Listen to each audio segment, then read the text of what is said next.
امروز از دیجیکالا یه سری لوازم کمپینگ گرفتم، بریم بازش کنیم. ولی قبلش حتما ویدیو رو لایک کنید، چنل رو ساب کنید و نظرتون تو قسمت کامنت ها بگید. بزن بریم.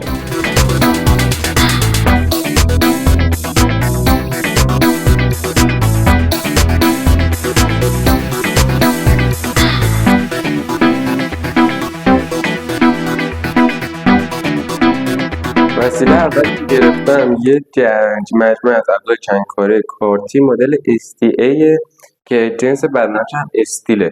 خب کل مجموعهش اینه که تشکیل شده از یه دونه خود وسیله، یه دونه کیفش و یه دونه هم کاغذ داره که راهنمایی میکنه که هر کدوم از قسمت‌ها برای چه چیزیه.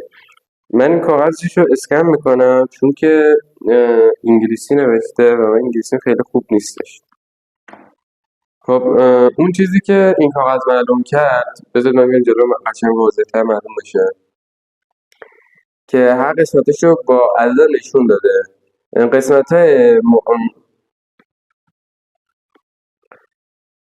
خب اون چیزی که روی این کاغذ نشون داد اینه که قسمت های مهم و متنوع این ابزار چند کارا رو نشون میده که با عدد معلوم کرده. بریم دونه دونه قسمتاشو ببینیم. از شماره 1 شروع میکنم که یه نوع در بازکنه که اگه اشتباه نکنم برای قوطی استفاده میشه بیشتر. قسمت دومی که اینجاشه و یه حالت خیلی تیز داره، بذار تو میکروفون نشون بدم تیزیشو، حالا صداش میاد.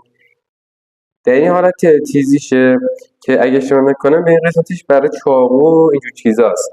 این قسمتش که گزینه سومش میشه یه دونه پیشگوشتی دو طرفه که گوشه کارت معلوم شده. قسمت چهارمش اگه معلوم باشه یه لحظه بسا میبینید یه سری خط کشی ها تو این قسمت انجام شده که معلوم شد خط کشیشه. قسمت پنجمش که اینه در واقع دربازکن چی میگن بهش، بطری و اینجور چیزاست که من مدل چی میگن زامندارش اگه اشتباه نکنم. قسمت بعدیش که قسمت ششمشه یه آچار 5 کاره است که 1 2 3 4 کاره است که حالت چی میگن به 6 طرفه ها رو داره.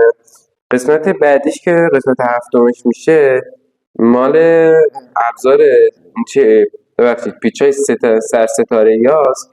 قسمت بعدیش هم که قسمت هشتمش میشه این قسمت اره مانندشه که برای بریدن چوب و اینجور چیزا استفاده میشه ازش و واقعا هم اره‌های تیز و قوی داره.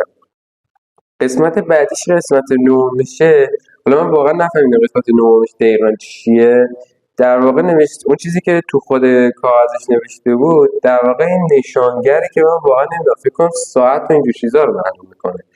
ابزار بعدیش که قسمت دهمش میشه معلوم شد که اینم برای یه مدل آچاره که من واقعا این قسمت آچارش نمیدونم دقیقا چیه.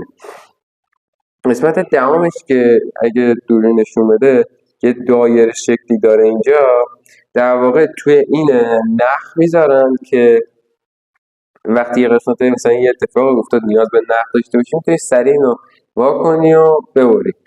چیز دیگه تو چیزش چی میگم بهش، چیزی که فرستادن برامون تو کارتش فرستادن نداره و چیزی هم نمیمونه. میریم وسیله بعدی رو باز کنیم. ابزار بعدیمونم یه ابزار چند کاره است که تعداد ابزاراش از اون خیلی بیشتره. اولیش یه چاقو خیلی تیز داره، اگه خوب معلوم باشه یه چاقو خیلی تیز داره. بعد بعدیش مثلا یه دونه قیچی داره، خوب فوکوس کنه. دو مدل اره چیزی که فرستاده بودن داره که اگه یکیشو در بیاره مثلا یکی از ارهاشه، اون یکیش واقعا در نمیاد کار میکنم. این هم یه مدل دربازکنه که 2 تا حالت هم داره، یه دونه اینه یه دونه هم اینه که اینجوری هم. قسمت پشتش هم یه دونه از این حالتایی که یه دونه از این نمیدونم چی میگم بهشون راست واقعا نمیدونم چیه. فکر میکنم برای از همونایی که دور بطری‌هایی که سرشون پنبه چوبی اگه اشتباه نکنم داره میپیچونن دورش رو راحت درش میارن. بعدیش هم این چیه؟ فکر میکنم قلاب باشه. اگه شما میدید تو قسمت کامنت ها بگید. یه دونه پیشروشته چارسو داره که اگه دوربین معلوم کنه. یه دونه اینا داره دیگه. فکر میکنم که واسه ناخونینا باشه. بعدیش هم سوهان.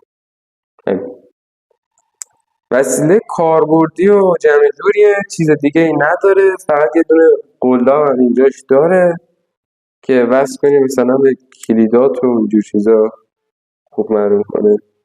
دیگه چیزی نمیمونه. بریم وسیله بعدی. وسیله بعدی یه سوت نجات مدل 9741 آبی رنگه. کل جوابش اون همین، چیز دیگه نداره. این کسش کنیم صداش گیرم.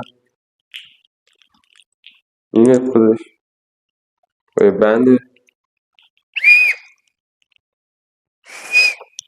کیفیت صداش خوبه ولی خب متاسفانه جنسش کلاسیک و احتمالا سریع بشکنه همجوری که میبینید. چیز دیگه نمونه. بریم سراغ وسیله آخر. وسیله آخر یه دونه تابع مدل رویی سایز 18 نقره‌ای. چیز خاصی نداره، فقط همینه. فکر کنم جنسش هم آلومینیوم باشه. این بازش کنیم از صفر دسته.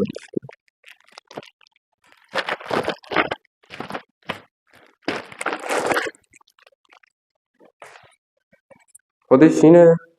دوربین معلوم شه. جنسش اونجوری که من می‌بینم خیلی بدک نیستش ولی خب بالاخره برای لوازم کمپینگه باید کوچیک باشه به نظر من. ولی خب دیگه انتظار نداشتم انقدر کوچیک باشه. چیز دیگه نمونه و اینا وسیله آخر بود. خیلی ممنون که تا انتهای ویدیو همراه من بودین، ولی قبلش حتما ویدیو رو لایک کنین، چنل رو ساب کنین، نظر تو قسمت کامنت ها بگین.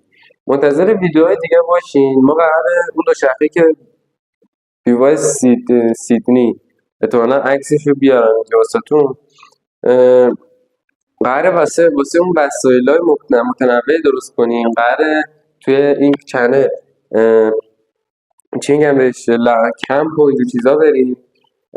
از کسایی که محتوای من رو ساب میکنن، لایک میکنن و حمایت میکنن خلاصه ممنونم. و از کسایی که ویدیو رو میبینن تا انتهای با چی میگم بهش تا انتهای ویدیو با من همراه هستن ممنونم. چون که شما نمیدونید چه کمک بزرگی به من بکنید، ولی خب بالاخره همین که تا انتهای ویدیو با من هستین خیلی کمک بزرگی به من کردید. خیلی شاکریم. خداحافظ.